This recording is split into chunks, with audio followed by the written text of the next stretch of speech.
Have you heard of the Housing Affordability Challenge? I'm Charles Blaine, and this is Texas Tomorrow.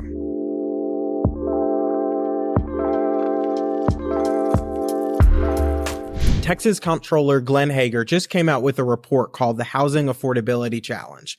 It lays out the state of housing affordability across the state of Texas, something that we've talked about on this show for a while, and it's something that is a constant concern for Texans. But the conversation often gets distracted by things like institutional investors, or sometimes it turns to things like property taxes. But this is different.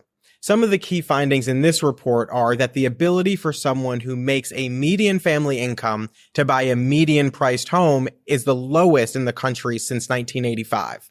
In Texas, median priced homes increased by 40% between 2019 and 2023. Specifically, the Brownsville-Harlingen metro area saw an increase of 73%. Sherman and Denison metro area saw an increase of 66%. And Austin and Round Rock's metro area, which had the highest absolute median household value of $450,000, saw an increase of 43%. Some places, like Odessa, saw an increase of 9%. Midland saw an increase of 11.7%, and Beaumont-Port Arthur region saw about 24%. Coupling this with the fact that homeowner insurance rates are also sharply increasing means housing is increasingly unaffordable. But the important factor to consider is how much it burdens Texans. And the report looked into that too. The technical definition of cost burden is when someone is spending more than 30% of their income on housing, which in Texas reached 39% of our residents in 2022. So how did we get here?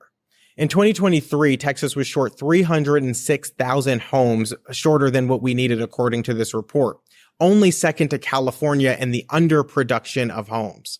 Texas housing permits reached a high in 2021 before dropping in the two subsequent years. So we're not building houses at the rate we nearly need to.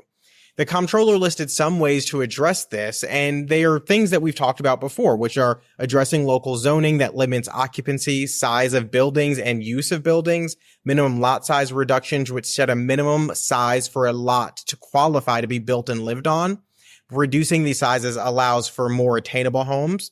Comptroller Hegar also suggested studying the institutional investor piece to see if it is actually a big problem, as some claim it to be.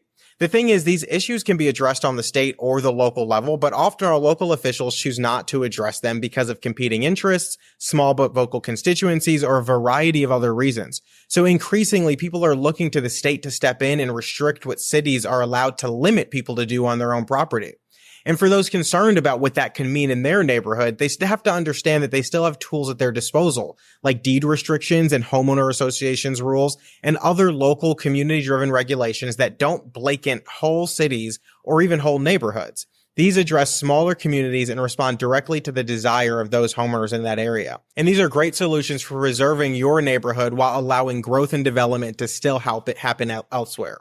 Texas has long benefited from affordable land and housing. It's paramount that we preserve that, and it takes pressure from us to do so. So if you don't want to live in a box, but you still want the opportunity to live near the people you love and things you love to do, you got to take this issue seriously. It's time to speak out and push back against local governments, but also look to the state for support because we desperately need it. Thanks for tuning in to this week's episode of Texas Tomorrow. Please like, share, comment. Let us know if there's something going on in your neighborhood that you'd like us to cover.